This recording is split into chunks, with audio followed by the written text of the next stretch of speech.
At this time, I'll call the January 2nd, 2024 County Council meeting to order. I want to welcome all my colleagues here tonight, management, staff, and all of our public who came to join us tonight. This is our first meeting of 2024. We're excited to start this new year out. York County is the best place to live, work, and play as far as I'm concerned, and I'm excited about what 2024 holds for us. At this time, I'll recognize Allison Love from District 2, who will lead us in invocation and pledge of allegiance. Thank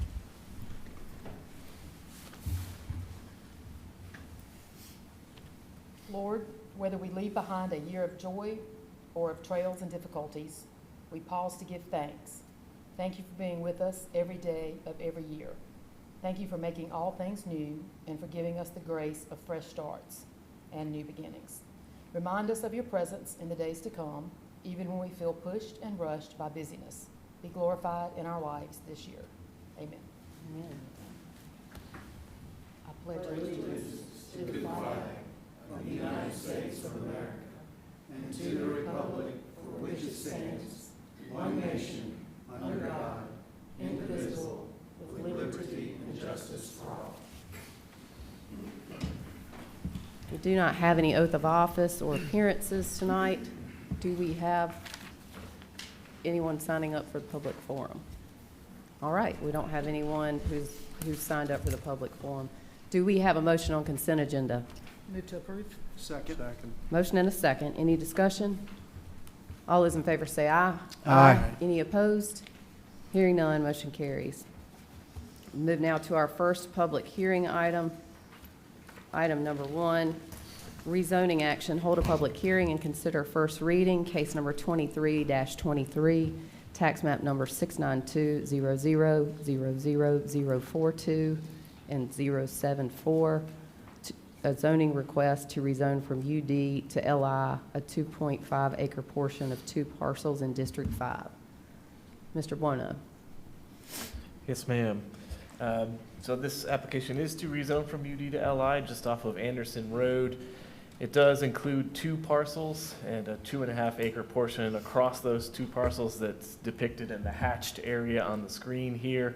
The purpose for the rezoning is the applicant proposes a recombination for a future expansion of the existing vehicle repair business that's on a 3rd parcel directly adjacent to these 2.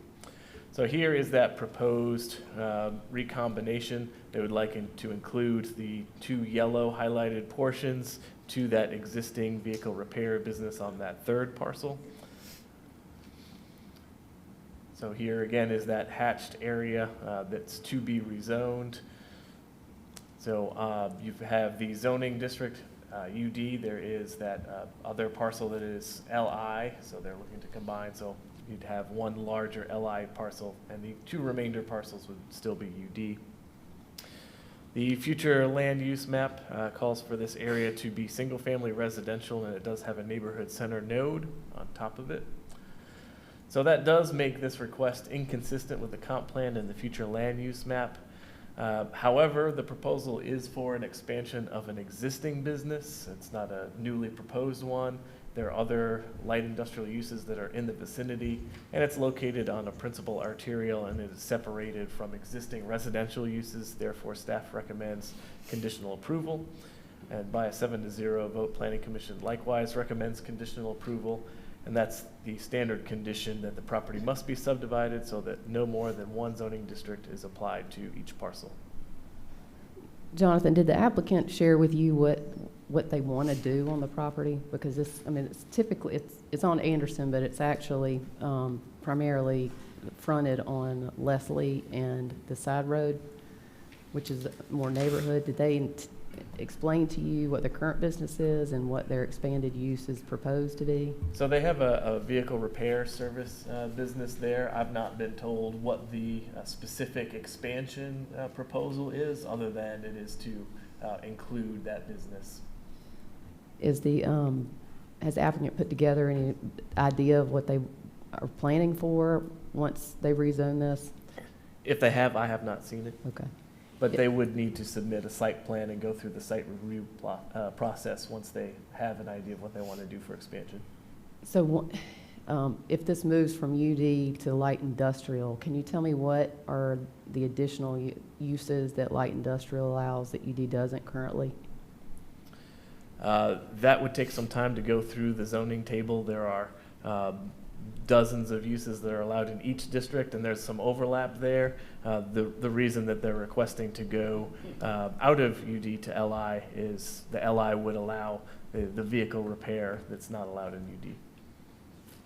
Aren't they, but they're currently doing vehicle repair? So if you look at the screen here, that area in purple is the location of the existing business, and the shaded area in the gray is the proposed rezoning area that they are proposing to recombine and add that to the purple area so they can expand that existing business. And what's their access point? That would be on Anderson. Anderson is where you drive into the property? Yes, ma'am, off of 21 there, yep. If you could put together a list, because I know one of the concerns that I've already gotten a couple of folks reaching out asking, obviously if this gentleman, and I'm a big proponent of allowing folks to continue to do their business on the property, but the concern is that once you go from UD to LI, it really opens up all of these other uses, including trucking operations. It's the most onerous, I guess, use that we have that allows for just about anything. And so if you could prepare kind of a list so that we can understand what exactly that opens it up to. If it's not limited by deed restriction, I would appreciate that.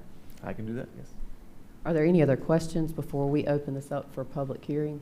Yeah, I've got one quick question. So on this property, and I may have missed it when you commented on it, are they putting in or building another building to help support working inside on this property? Or are they using this just for storage area? I mean, I'm not aware of the specific proposal other than they would like to add these two portions of property to the existing business parcel so that they can have an expansion area. I'm not aware of what the proposed expansion is so, at this time. okay, so they haven't come with any requests as far as what they're looking to build on Correct. it at this point. Okay. All right, thank you. Jonathan, on that note, and I asked that question too, have they indicated a willingness to deed restrict it, to keep it limited to a use so as to avoid some of the concerns that the surroundings, since this is more of a neighborhood, commercial, not That's not industrial? a conversation staff has had with the Okay. applicant. Thank you. Any other questions before? I'm just curious, what is the red outline? So the red line there is the neighborhood center node. So that's kind of an overlay node on top of the single-family residential designation. So it would be both for the future land use map.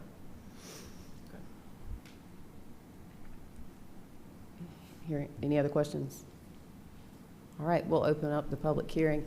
If there's anyone here who wishes to speak against this request, if you'll come forward and give your name and address.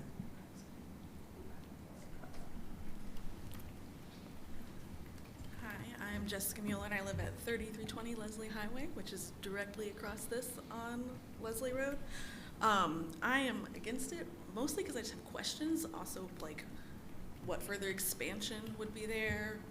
Is there another entrance? Because if they own all that land kind of around the Leslie side, will there be another entrance or exit? How much bigger will it get?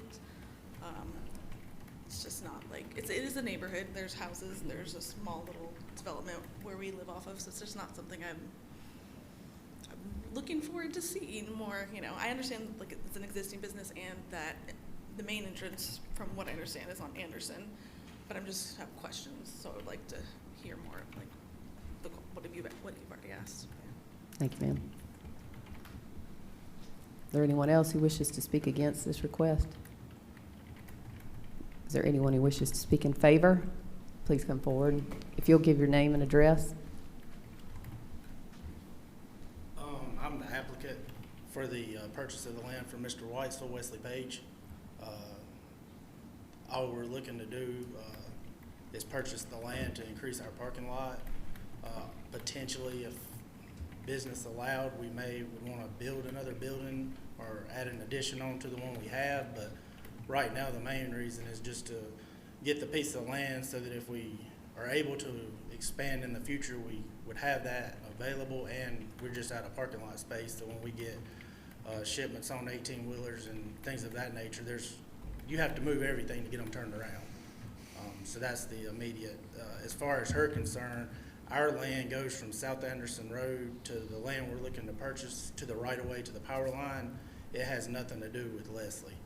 We're out on this side of the power line and South Anderson Road. Thank you, sir. So I don't know if y'all have any other questions for me about it. Yeah. What are y'all working on? I Uh, know we what race. Whitesville does, but what are y'all working on? We build race cars and sell racing Yeah. cars. Yeah. That's what I thought. Yes, sir. I think there may be some additional questions. We typically don't engage with, we listen to the public hearing on this one. And this, so folks understand, this requires 3 readings, and the first starts with the public hearing. So there will be 2 additional readings after this. Okay. Thank you, sir. Thank you. Is there anyone else who wishes to speak in favor of this request? Do we have a motion to close? Motion close. Second. Motion and a second. Any discussion? All those in favor say aye. Aye. Any opposed? Hearing none, the public hearing is closed. Do we have a new motion Motion to approve. Second. with the conditions noted by staff? With the conditions noted by staff. All right, a motion and a second. Second. This is my district. I do have some concerns, but I always typically allow first reading to move forward to see if there's some things that can be worked out with the community. And I will say the thing that bothers me the most, and this is something that I ran on, it's something that I try to be very consistent on, is even staff has noted that the requested rezoning is not consistent with the future land use map. And I think that the rationalization from that is that there's an existing business, and so maybe what's being requested is something that's a lot smaller than what it could be. But I think the concern that I have is that we be consistent. I think that the applicant ought to consider some deed restrictions if all that they're requesting is basically to have some additional land to continue doing what they're already doing. Because the fallback is, once it's rezoned to light industrial, it basically is open to a whole host of things that is not necessarily compatible with, I mean, it could be a full-blown trucking operation, which has impacts with how the traffic flows in that area, the road impacts, and so I think that having some dialogue with your neighbors and following up with what your intentions are and maybe tailoring it, I would like to see the applicant consider that, and I'll be happy to. You're in my district. That's why I'm doing a lot of the talking right now, is I'd like to have that opportunity to talk with you, and let's talk with the residents and see if we can't come to something that that everybody feels good with. As to first reading, we have a motion and a second. All those in favor say aye. Aye. Any opposed? Hearing none, first reading passes. Move now to item number 2, rezoning action. Hold a public hearing and consider first reading case number 23-43, tax map number 670-0000018, to rezone from UD to RMX 10.323 acre parcel in District 4. Mr. Buono. Yes, this request is on Rock Grove Avenue. So you can see the existing lot here. It's about 1/3 of an acre. There was a home there previously. It was destroyed by fire. However, it was more than 180 days ago. And because it is located in the UD district, UD no longer allows residential as a use. So therefore, they would need to request a residential district in order to construct a single-family home to replace the one that was destroyed by fire. So staff recommends approval. The request is inconsistent with the future land use map, and that's because it's designated as municipal infill, and that defers to the municipal plan in that area. Rock Hill's plan calls for interstate employment. However, this is an existing neighborhood, and it does support other comp plan goals. The comp plan is more than just the map. There are text elements there as well. So it supports the housing goal, H3, to preserve and protect existing neighborhoods, which is here. And it also supports rezoning requests that are compatible with the character of the surrounding residential communities. Clearly, that's here as well. And you can see there's kind of a mix of UD and residential single-family, 30 located in this area. When the UD project ran through a couple of years ago, some of these properties were rezoned to a residential district. That's why you've kind of got that hatch there, but they're all single-family properties. So therefore, staff recommends approval, and by a 7-0 vote, Planning Commission likewise recommends approval. Thank you, Jonathan. Do we have any questions for staff before we open up public hearing? Jonathan, it's going down to RMX 10 because of the size of the lot, is that right? That's correct. That's the only thing that it would qualify for? Correct. All right, is there anyone here who wishes to speak against this request? Is there anyone who wishes to speak in favor? Move to close. Second. Motion and a second to close public hearing. Any discussion? All those in favor say aye. Aye. Any opposed? Hearing none, public hearing is closed. Do we have a new motion? Move to approve. Second. Motion and a second. Any discussion? All those in favor say aye. Aye. Any opposed? Hearing none, motion carries. Move now to public hearing item number 3, rezoning action, hold a public hearing and consider first reading, case number 23-45, tax map number 75100000002, to rezone from RSF 40 to RUD, 71.812 acre portion of a 76.962 acre parcel in District 5. Mr. Buona. Yes, this request is on Vinson Road, and it's to rezone a majority of the property here from RSF 40 to RUD. And the purpose here is to allow a recombination of the parcels because there's some split zoning. So I'll go to the zoning page here. So you can see the parcel is outlined in red there. And towards the south, you can see there's a portion of it that's currently zoned RUD, but the majority is RSF 40. So the applicant is proposing so that the entirety of it will be RUD so that they can facilitate a recombination here. So they're looking to add the 2 parcels that are in blue there, which are also RUD, and add that to the larger tract overall. So everything would be RUD, and the parcel itself would be a little bit larger after the recombination. So staff recommends approval. It's consistent with the comp plan, the future land use map. The RUD district is supported by the rural residential land use map designation, and by a 7-0 vote, Planning Commission likewise recommends approval. Thank you, Jonathan. Any questions for staff before we open public hearing? All right, is there anyone here who wishes to speak against this request? If you'll come forward and give your name and address. My name is Gordon Heitman. I live at 257 Hidden Hills Drive. I'm not necessarily against the rezoning. I'm just not understanding exactly what the future plans are, the purpose of the rezoning is.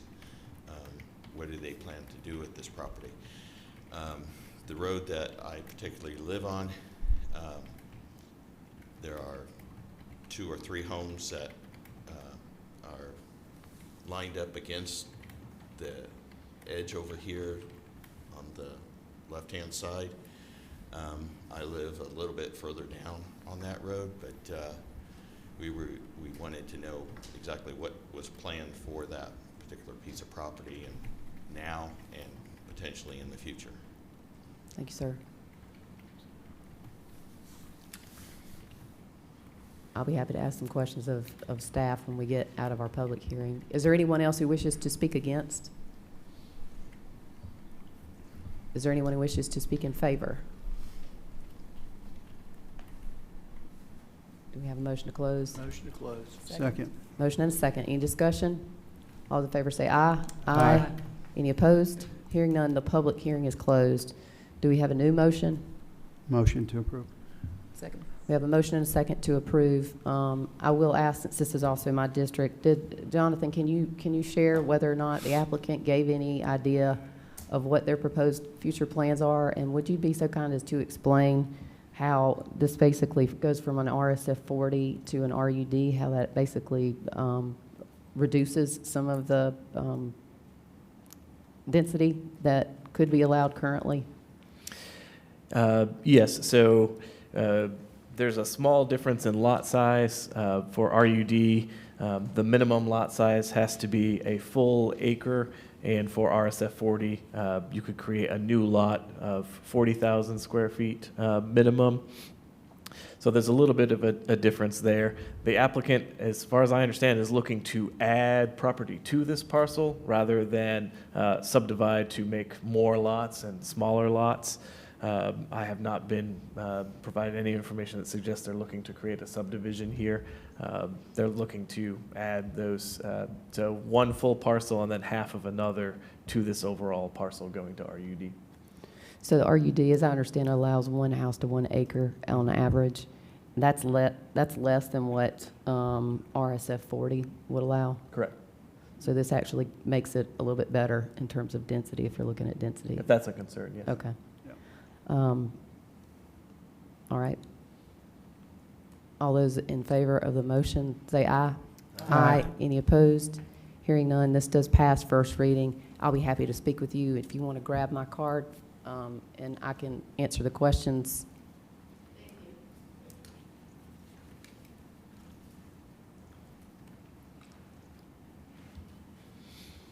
Thank you, sir.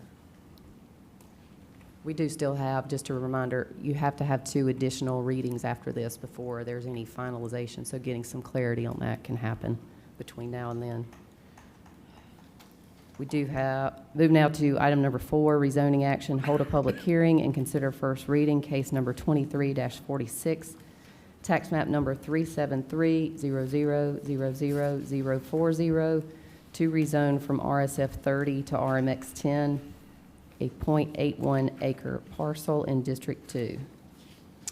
Yes, this property is located on Highway 321, just under an acre there. There are 2 existing homes. It's hard to see the second one under the foliage there in the photograph. But the intent here is to subdivide the parcel so that there is 1 lot for each of the existing homes. So here is the proposed plat. You can see that they're proposing to subdivide, so you got 1 home on each lot. Staff is recommending approval on this application. It is inconsistent with the future land use map. It's designated as a single-family residential area, which calls for slightly larger lots than are typically developed in RMX 10, which would be more appropriate for the neighborhood residential designation. However, the subdivision to follow this rezoning application would eliminate the nonconformity, which would be having 2 homes on 1 parcel. And there are other parcels of a similar size already existing in the area. The 2 homes themselves are already existing, and there's no change to the use or scale of development. And by a 7-0 vote, Planning Commission also recommends approval. Are there any questions for staff before we open up public hearing? Is there anyone here who wishes to speak against this request? Is there anyone who wishes to speak in favor? Move to close. Second. Motion and second to close public hearing. Any discussion? All those in favor say aye. Aye. Any opposed? Public hearing is closed. Do we have a new motion? Move to approve. Second. Motion and a second. Any discussion? All those in favor say aye. Aye. Any opposed? Hearing none, motion carries. We do not have any old business tonight. We move now to new business. Council to authorize county management and Parks and Recreation Department to seek a qualified consultant to develop a strategic and master plan for the Parks and Recreation Department. Move to approve. Second. We have a motion and a second. Is there any discussion? I'd just like to know a little more about it. Okay. You want to ask some questions, or? I'm just wondering if, what is the overall, I've heard different things, and I'd just like some clarification on what is the overall, purpose of it? I'd like to ask Catherine Jones to come up, since she's in the audience on behalf of the county, and she can provide us a very solid answer on what they've put together in their request to our committee. Or Mike Moore, I'm sorry. Mike Moore. Mike, do you want- Yeah, I'd be happy to answer that question. The purpose of the scope is to generate a report and a plan that details some priorities and recommendations for the county going forward. As you all know, we are approximately a year and a half into the new department, Parks and Recreations Department. So management and Parks and Recreation staff believe this is an opportune time to take advantage of that. The scope will develop a purpose statement, mission, values, and goals, and an operational philosophy for the department. It will also conduct a survey along with analysis, focus groups, and background research to determine a number of things, but a lot of it has to do with public opinion on parks and recreation services, what the county offers, what there could be gaps and needs in the future going forward, potential partners, how public opinion aligns with the department, public's willingness to pay fees for program services and facility, as well as operational needs to streamline processes, improve communications, and conduct business.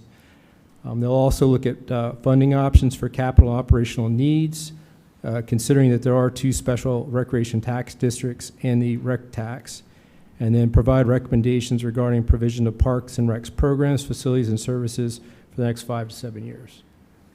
So that's what the scope of this is going to accomplish.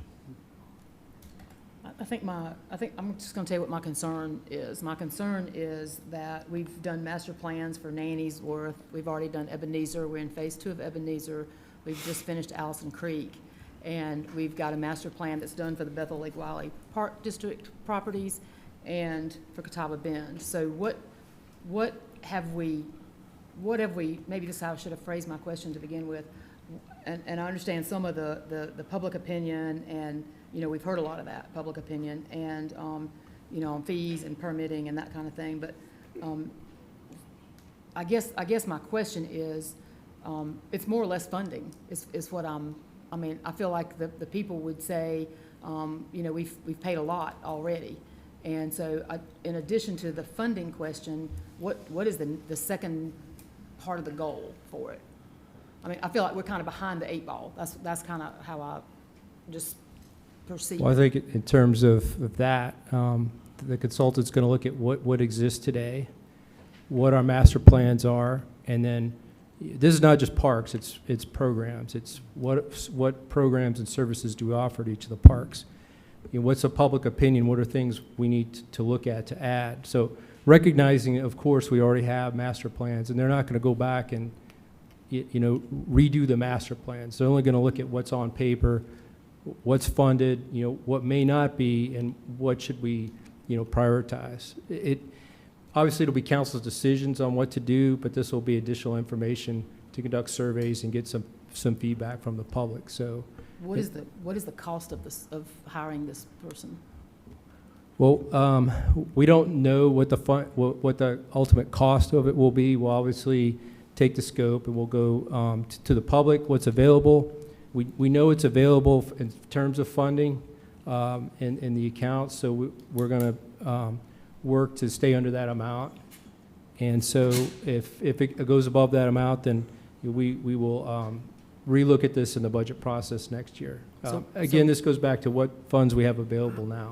So is this is for future budget costs coming from the future budget or money that we have now before? This scope will be funded this current budget year. So we don't know what that amount is? We do know. Oh, what is that? That's what I'm asking. What is that amount? Okay, so there's approximately $60,000 in one of the accounts that's available for this. $60,000. And obviously, if we exceed that, then we're going to have to reprogram it for next year. I think this is the kind of thing that, I mean, it's hard for me to get an agenda and and not really know much of this ahead of time. It's hard for me to swallow all of this at one time, and I think if we were ever going to have a workshop, this is something that should have been workshopped. We did have workshops on Nanny's Mountain, and we had workshop on Worth Mountain, and those were things that those two communities were not real excited about us moving forward with overall in general. I think that's right, Tommy, for Worth Mountain too. I know that was the case with Nanny's Mountain. And I'm certainly not against parks and rec and green space and what we do with these properties. I'm just saying that in the future, it would be nice if, you know, I don't know how the rest of the council feels, but I'd like to have the information. I'd like to walk into this and see new business number one and not have to ask any questions. I'd like to have those details ahead of time. So, first of all, there were great questions you had in regards to this. You know, when I looked at this, you know, and we had some interesting conversations in regard to this in your committee. You know, and I think out of this, we pull together quite a bit. I think there's a vision that we're going to pull out of this to start off with. The fact that we've got 8 parks, and as we grow, this will, first of all, establish a vision for the county and a vision for our parks. And then once that foundation is built from that vision, we can look holistically what goes on across the county itself, understand where the true value is for our park system, you know, and then, as you mentioned, you start then pulling together the connecting dots, and whether there's an event that are more practical in certain areas, and also where you start looking at connecting paths, whether it's rails to trails type of opportunities where we connect these parks.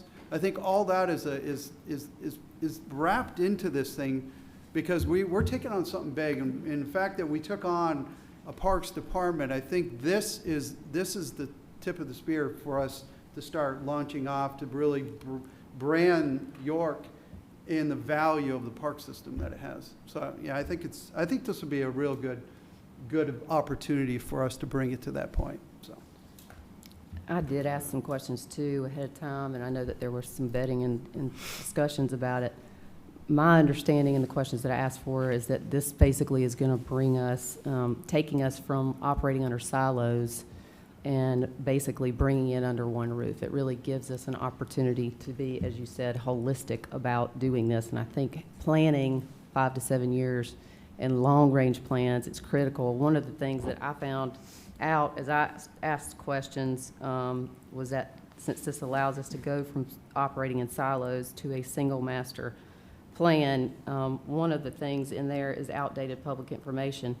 If we want to be able, and I didn't know this until recently, is that if you want to apply for national or state grants, you have to have up-to-date public information, data that comes from these experts, and you can only get it from these experts. And if it goes stale, then that information can't be used to help go after the grants. And so to me, if we want to be competitive in our grants, if we want to be fair across the board and trying to have a holistic approach to how we fund the infrastructure, that made a lot of sense to me when I asked some questions of Catherine and Mike as we move forward, is that that's something that's necessary to do that. And I wanted to make sure that this is what they believe, that there is funding that exists. This is a one-time expense. It's not a recurring expense. I don't think we need to kick the can down the road in order to come up with some plans. As we saw, even like with our convenience centers, needing to have long-range plans is critically important. And if the funding is there, it's already in the budget, I don't think we need to wait any longer in order to get that input. So while I do understand that some of the questions I've asked enough to make me feel comfortable with this, I support this moving forward. It's a limited scope, and I think we need to support Mike and the Parks Department to move forward with that to get a better program moving forward. Okay. I've been part of a rather large community board before where we had, in a different light, a situation like this where we wanted to bring in a consultant, and we had plans to build a new facility that had been talked about. And then the consultant comes in and totally changes everything that we had been talking about. So I think when you're looking at something like this, I hope that we all are aware and know that you could have a consultant to come in and totally not agree with anything that you have had a vision for in your park, in our parks, and things that we have talked about and planned. And being new, I was new to the park system for York County, and I was just really amazed at what has been done to build this area of the county and to be known in the county, in other counties, for our park system. I think we have great plans. I just am concerned about bringing a consultant in that will possibly disrupt a lot of things that have already been done or planning to do, which could cost a lot more money.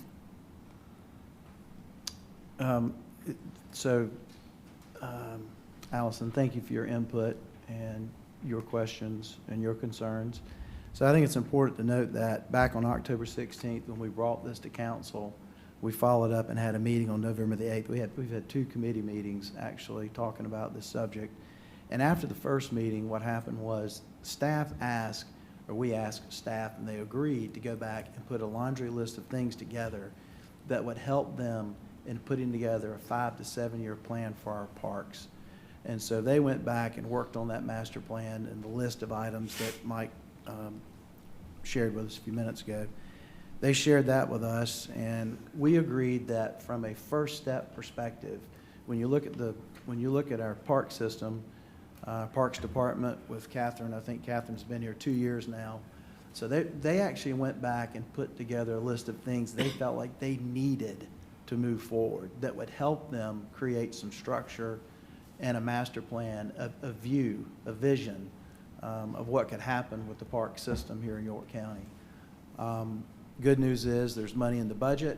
It's a lot less money than what's been spent on other master plans, almost half as much as what's been spent on other master plans.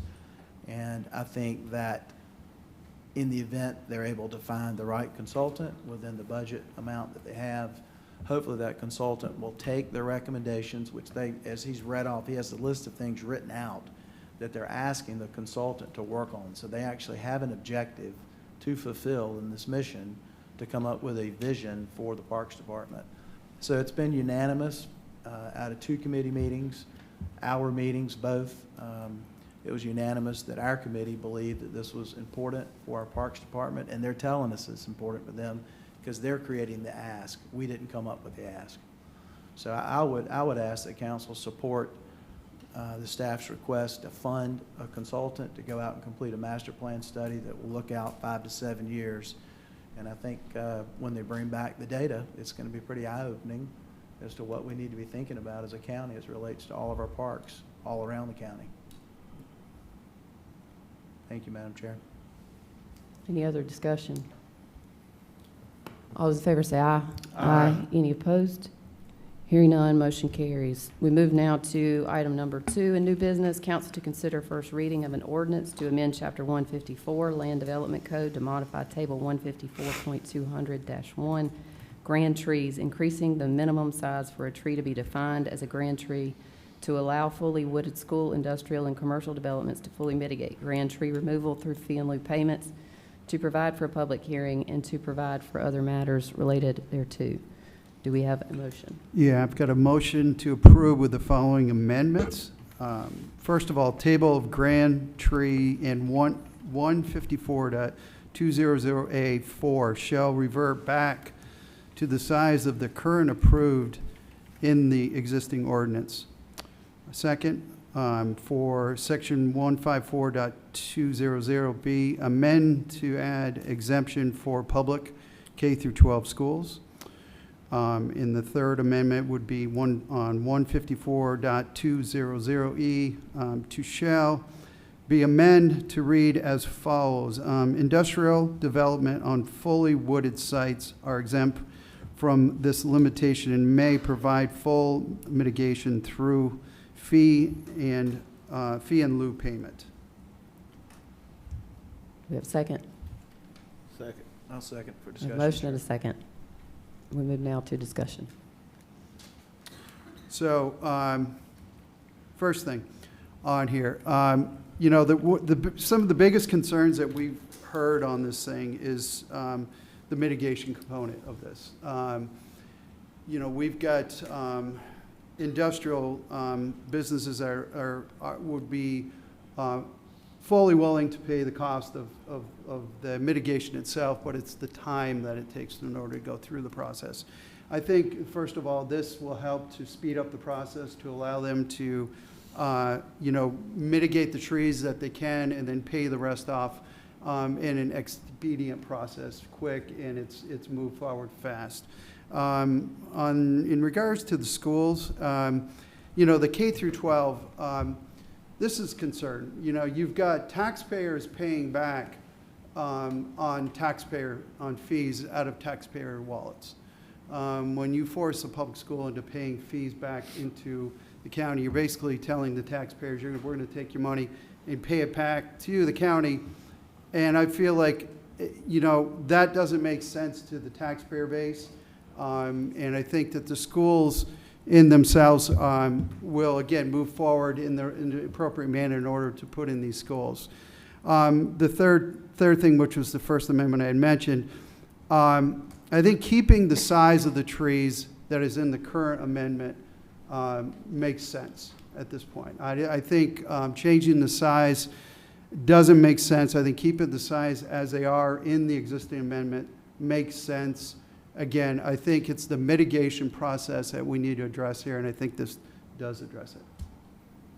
Explain the commercial side of, the industrial side of it again. Commercial and industrial. So Well, it'd be commercial- So industrial. you're eliminating commercial, in other words, it would stay the same as far as commercial goes, right? There would be nothing in there in regards to commercial. Commercial will not be included on it. This would be for industrial. Industrial, so for example, manufacturing. David, do you want to fill in a little bit? Yeah, just stated another way, the commercial conditions would remain the same as they are now. So there's Correct. no further carve out for commercial. Correct. This would apply to industrial. And industrial would be, what would they have to do if they were industrial? I would think for second reading, we may want to define that a little more precisely.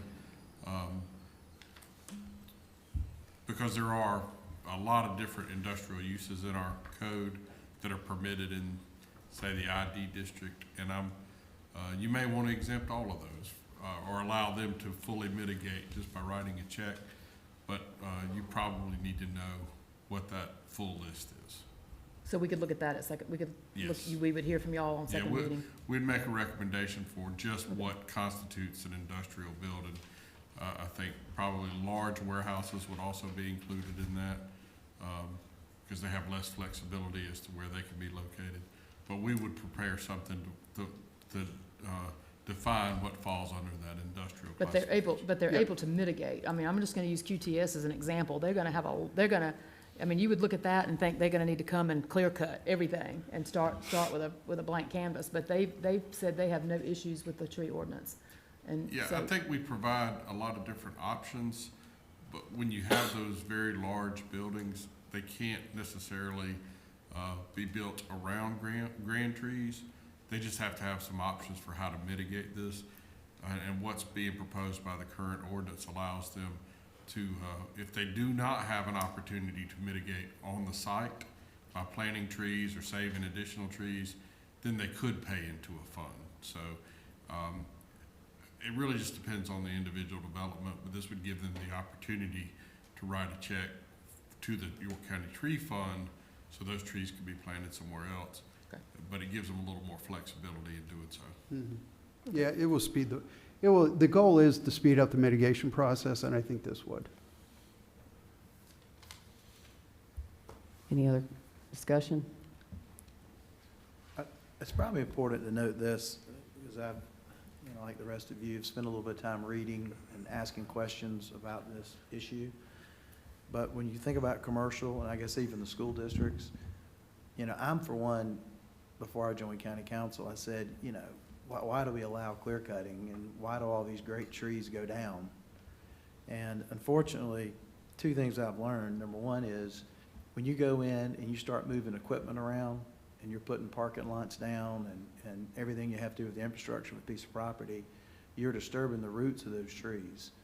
So a lot of those trees are gonna be damaged and lost as a result of the activity on the property, which I never really thought about that. So you have to take that into consideration. And then very recently, in the insurance industry, insurance companies actually are looking now, if you're looking to buy a piece of property, it's probably a good idea that you get the insurance company that's gonna insure the property to inspect the property, at least from an aerial view, whether it's residential or commercial, because there could be things going on that property that would prevent them from insuring the property. So these older trees are more likely to fall versus a younger tree. So there are issues that occur, especially in the industrial and the schools. I guess, commercial could be treated differently, as it's been suggested, but there is a reason why you don't leave so many of the trees, because they do get damaged, and eventually they're gonna come down. And if they're close enough to a building, so an improvement on the property, in the future, it's gonna be very difficult for insurance companies to insure those properties. I think it's important for the public to understand that with this modification, there will be no change in tree size to a larger tree. So we're going to keep the existing size as it is currently been approved under, as it is right now. So Let me ask a no question change on in that, if you don't mind. So are you suggesting that the loblolly and the shortleaf pine remain? The motion Your currently on recommendation? the motion currently on the table is to retain the existing, for first reading, to retain the existing tree diameters and not change that. It was geared towards looking at mitigation, recognizing that we support preservation efforts. But that is the motion that's currently on the table if you're looking for clarification on that piece of it.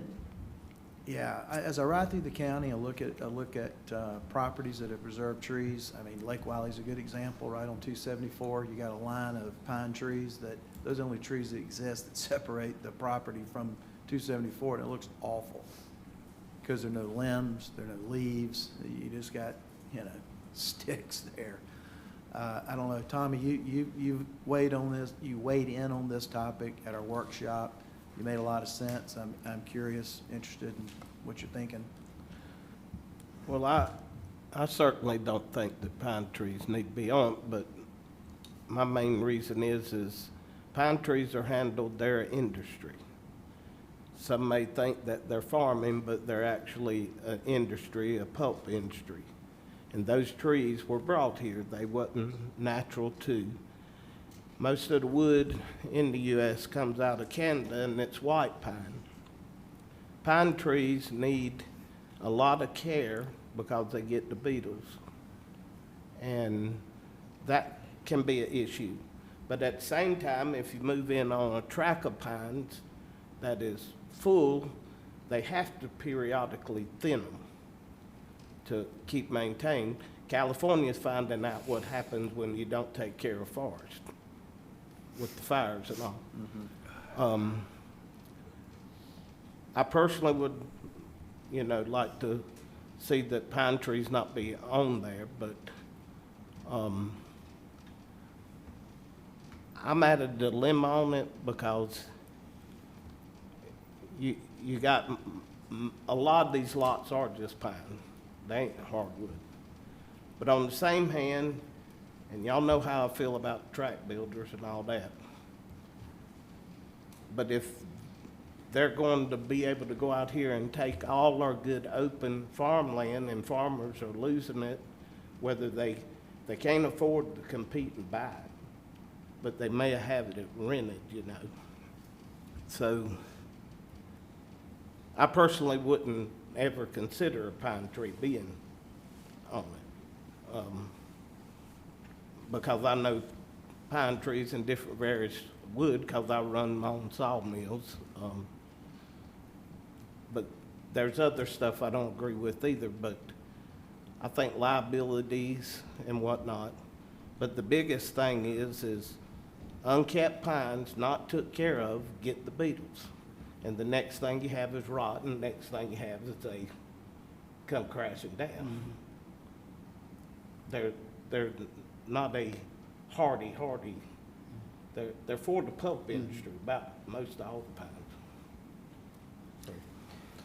I just want to note that the pine trees that were saved behind those apartments were not saved because they were grand trees. That was a developer's choice.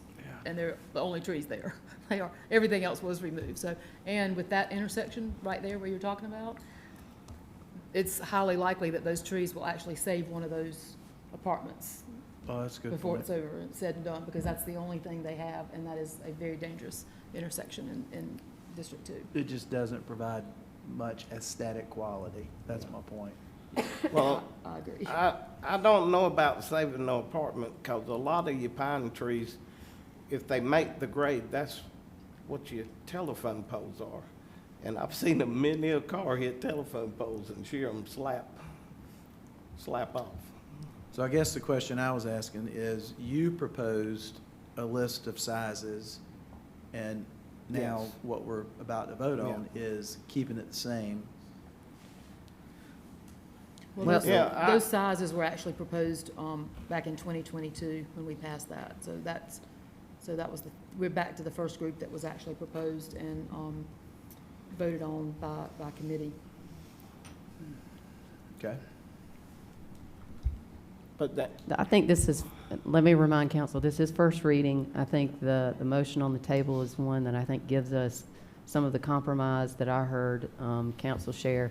If there are changes to that need to be fleshed out, and there still needs to be some additional discussion from management at the next 2 readings, I'll support the motion the way that it's stated. I think that it gives the schools and industrial sites, which are inherently different than other properties because they require larger buildings, larger building footprints, open spaces for track and field, stadiums, parking, and bus lots.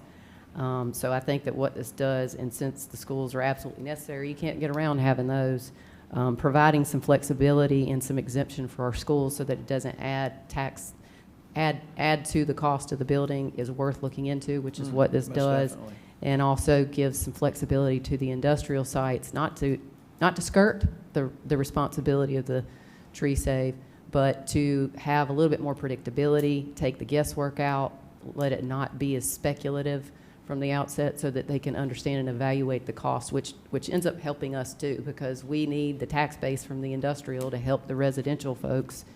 And if those costs drive up, they pass it along to us anyway. And so I think the motion, at least for my comments, I'll say I support the motion as stated. And if there are additional considerations that need to be thought through at second and third reading, we certainly can do that. Are there any more comments on the current motion that's on the table? yeah, sort of partially to what you asked, Watts. I think the mitigation side of it is really the most important issue, because it doesn't make sense to make the taxpayer pay for tax-funded things. Especially for schools, yeah. Right. I don't want to live in a clear-cut county. The whole dilemma, and I won't get into it, but the problem is way bigger than just what we're discussing here. But I just know that pine trees can be a problem as much as they can be a solution to certain things. But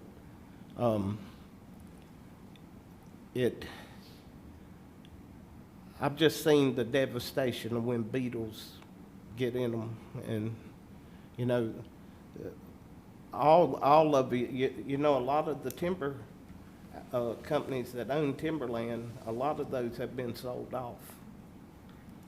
Same thing, housing developments went on. I mean, we got some big issues as far as not just York County, but the entire South. I mean, but mainly if we can get the mitigation part of it, that. All right. All those in favor of the motion say aye. Aye. Any opposed? Hearing none, motion carries. Move now to item number 3, a new business. Council to consider first reading of an ordinance to amend Chapter 155 zoning code to modify the minimum separation between tattoo and body piercing establishments and other uses in districts, to provide for a public hearing and to provide for other matters relating thereto. Do we have a motion? Motion to approve. Second. We have a motion and a second. Any discussion? Yes. Mr. Huckabee? So, from what I read, the state of South Carolina suggests 1,000 feet separation from one tattoo or body piercing establishment to another unless it's clustered or adjacent. We're suggesting 300 feet. So there's a couple of things. We've got the 200-foot provision from a residential lot line to the lot line of a tattooed or piercing. So that's about what we're getting ready to vote on from what I read. So we're going to agree that 200 feet is enough. And then the other piece is 300 feet until the next one. So I sent all of you a text. I think 1,000 feet makes sense. That's what the state recommends. You're just basically saying that you might have 2 or 3 clustered together, but if there's not another one, it's going to be 1,000 feet apart. And personally, I think that makes sense. That's enough distance. When we talk about, I hate to mention roads, but I will. We talk about Cherry Road, we talk about Highway 49, we talk about other roads here in the county and other areas around us. I think if you had 1,000-foot provision and you just kind of stretched it out, you still have obviously roughly 5 in a mile. So I just suggest that you consider 1,000 feet. Well, we just had extensive discussions on this in the P&Z committee meetings, and it was discussed and multiple times, and this was our recommendation. I support the recommendation. I'm just suggesting you stretch it out 700 more feet from the 3 to 1,000, as the state suggests.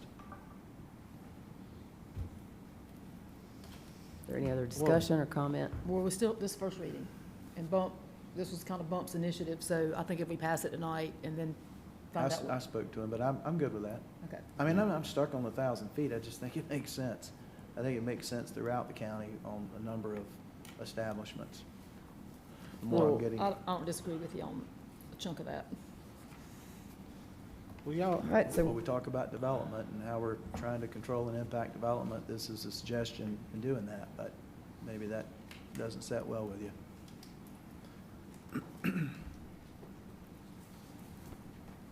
all those in favor of the motion say aye. Aye. Any opposed? Hearing none, motion carries. Committee and other reports, Finance and Operations Committee, Chairwoman Allison Love. Okay, so, Finance and Operations Committee met this evening before our council meeting. Present were council members Audette and Atkins. And we approved the minutes from the December 18th, 2023 committee meeting.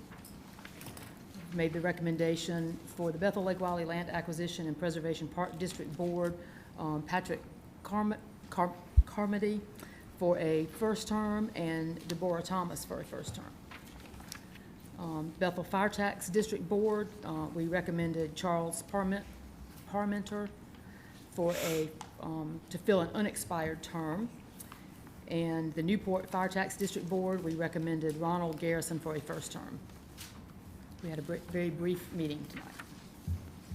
Thank you, ma'am. We do not have any citizen concerns tonight. Do we have any council member new non-agenda comments?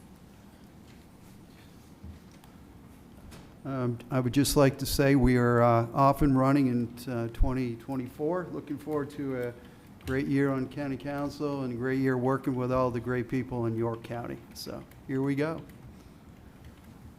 Happy New Year. Go ahead, Mr. Atkins.